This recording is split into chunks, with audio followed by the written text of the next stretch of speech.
join us next time for a bonus episode where I show off some loose ends. Actually, you know what? Fuck it, I'll just do it now since I've already split it into two anyway. Cheats. We have cheats in DKC3 just like the previous ones, and I don't know them off the top of my head, and unlike this, as you can see, there is no, like, you remember in the previous two games, like the title screen menu, the main menu of the game, you had, you know, obviously places where you could quickly go to the mini games and stuff, and there was a time attack mode in the first two GBA games. There is no time attack in DKC3 GBA, and honestly, I don't really care too much about that, because I didn't really bother to play the time attack modes in the first two games. I don't really miss it, but still, just another thing that they didn't have time to finish because this game was rushed. Cheats are back, and they're not as interesting as the first two games. Obviously, as always, we have I don't know. Let me just look up the cheats and show off some of them real quick. I can't remember what one of them is. Let's see. Okay. Oh, it really is that easy, huh? Enter music, and you will unlock the sound test. And it's the same thing as the first two games. You got this lovely graphic in the center. You can listen to all the music in the game, and what's nice about it is I was talking about Jungle Jitters earlier and how it goes on forever.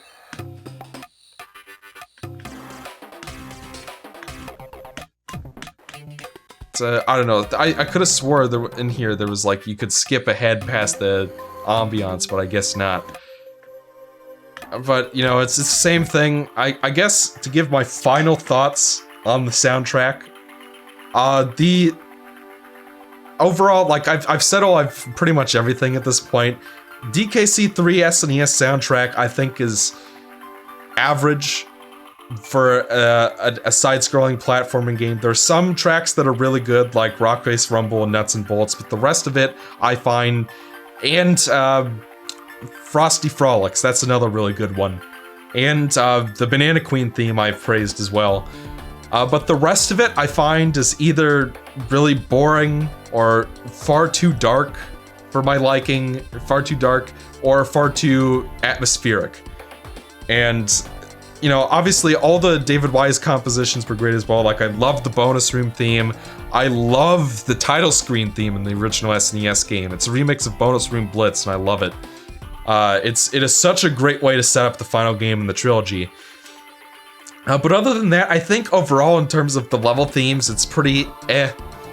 The GBA soundtrack overall, I think, for the most part, I feel like it either rivals. I feel like the best tracks in the game, in the original game, are rivaled by the David Wise replacements in the GBA version. And I feel like for the most part, in most other cases, the GBA tracks are better. And unfortunately, beyond that, there's some problems with it that I've been kind of touching on, but haven't actually quite finished. Like, the new Frosty Frolics song is falls flat for me. I don't really like it all that much. There's this tendency to put like long stretches of ambient noise for some reason, and that's boring. There is, for some reason, the DKC death jingle is not in this game at all, and I really don't understand why. This cartridge couldn't have been that full to bursting that they couldn't find room for it. They just got lazy. And there's only the one cutscene music, you know, when you visit NPCs, which works for most of them, but it's just like, come on, they couldn't have put a new theme for the Banana Queen in this game. And beyond that, there are two boss themes like usual. There's Boss Boogie, which plays, like, I'll go find it. This song that plays for most of the bosses. And then there's Arc Boss, which is the official name, I guess, which plays during the Arc boss fight and Croctopus. And there's no final boss music. It just plays Big Boss Boogie again.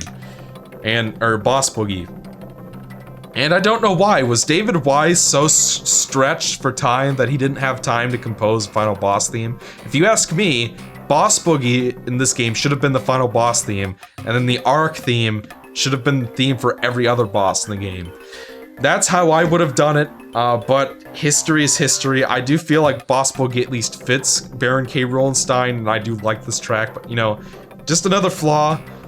It just feels like there needed to be more tracks in the game. Like, there are cases in the original where there were entirely dedicated tracks, like Rocket Rush had its own song, but in this game it just used Jangle Bells, which I could show off here. See, Jangle Bells, that's the official name. And yeah, that's my thoughts on the soundtrack. And yeah, I feel like DKC 3 GBA, the quality of the compositions is really good, and I really enjoy listening to the songs in this game. But there are and I do enjoy them on the whole more than the original soundtrack, but even I've got to admit, why was there no death jingle? Why was some of the sound design so weird? Why didn't the Banana Queen have her own theme? Why wasn't there a dedicated final boss theme? Yada yada yada. Why was these long stretches of ambient noise? You get the point. This soundtrack is flawed too, and it's not as good as DKC2's. But I will say that even if you don't like this one as much as the SNES one, you've got to admit that for GBA, this is some really high quality stuff in terms of the instrument quality and all that. This is one of the best sounding games in the GBA by far, just in terms of raw fidelity. It really goes to show that maybe instead of having Jamie what's-his-face rearrange the tracks in DKC2 GBA, maybe they should have got David Wise to do it instead, because he seems to know what he's doing with the GBA sound hardware. Yeah, that's my thoughts on the soundtrack. Is there anything else to show off cheat-wise? Oh, actually there is. Seems I was a liar. There is another cheat here called Extras, so you enter Extras into this menu here.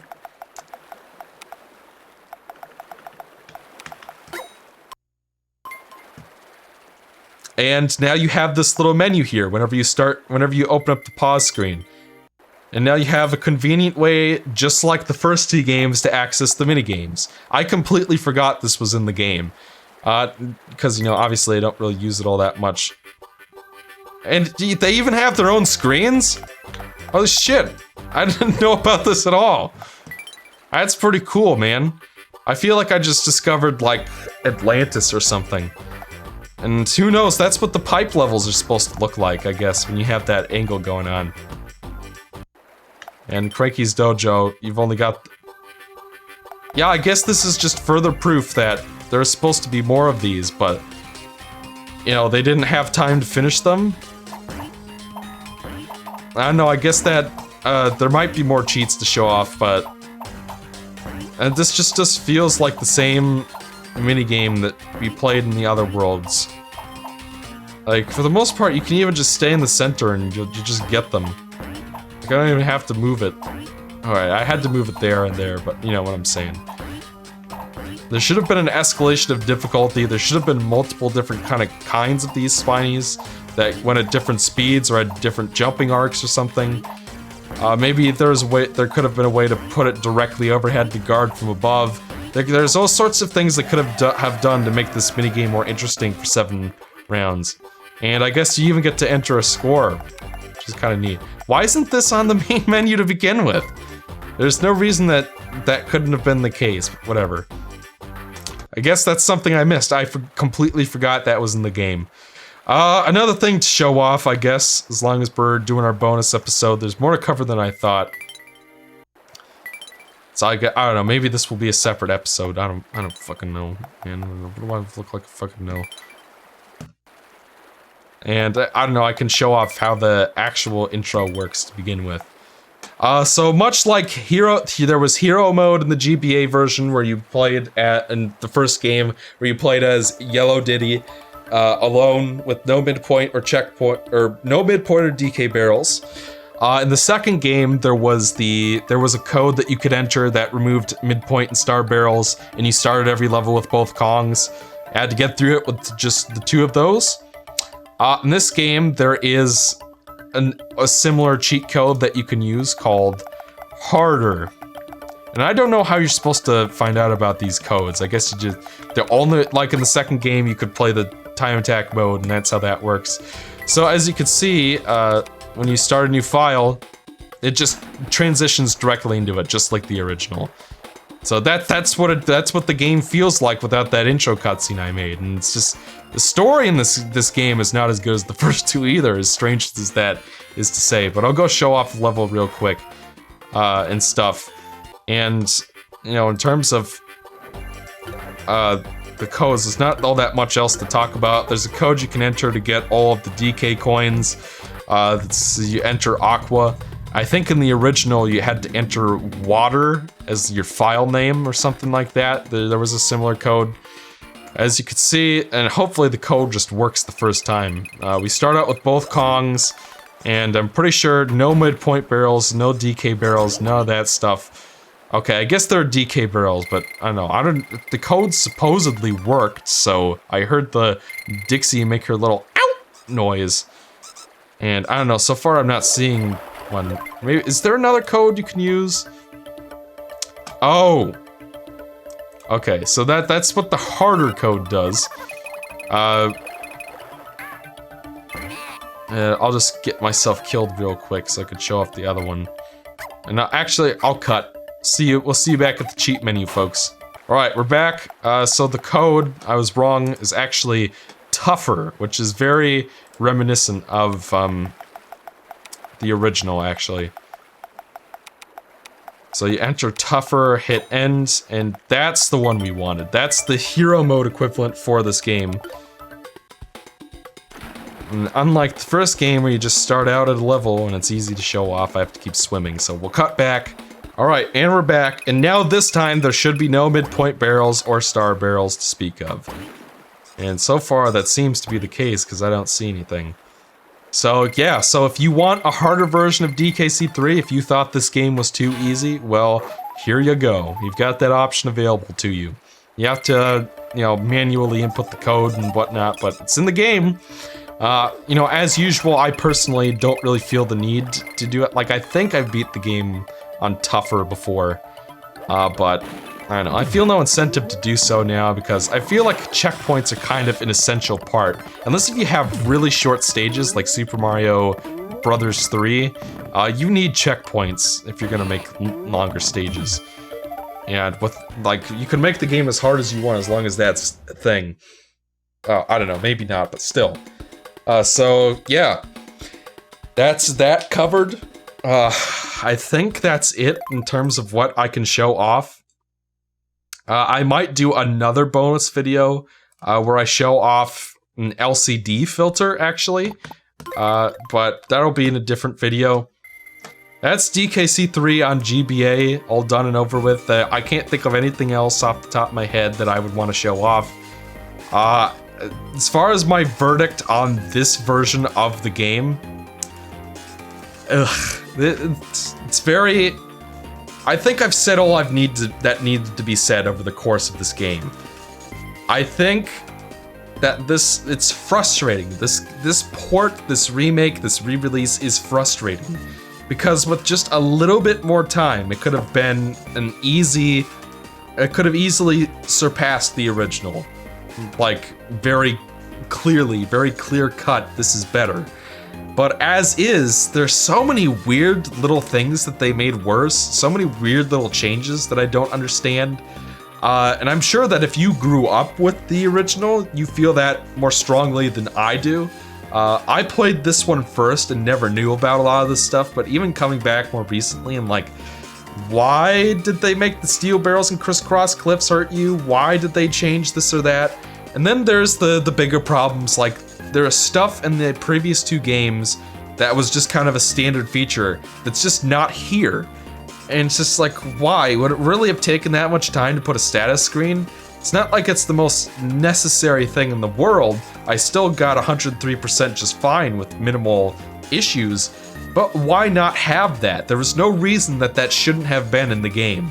And Scrapbook, I don't know, like I kind of liked that feature. I would have liked to see that come back. I would have liked to be able to see renders of all my favorite enemies and characters. And look at that. There was a fun feature in the previous 2 remakes, and it's just not here. The mini games are unfinished. I've already talked about the soundtrack, so it's just kind of like, I don't know. I feel like if I'm being honest with myself, this version is inferior to the original. Even with the addition of Pacifica, which has like 3 or 4 good levels and 2 ones that I kind of don't like. But I don't know. Personally, and this is incredibly subjective and only makes sense to me, DKC3 and SNES doesn't feel like DKC3 to me. And ultimately, I prefer this version just because of that. This is the version I played first. This is the tone and the atmosphere that I expect when I think of DKC3.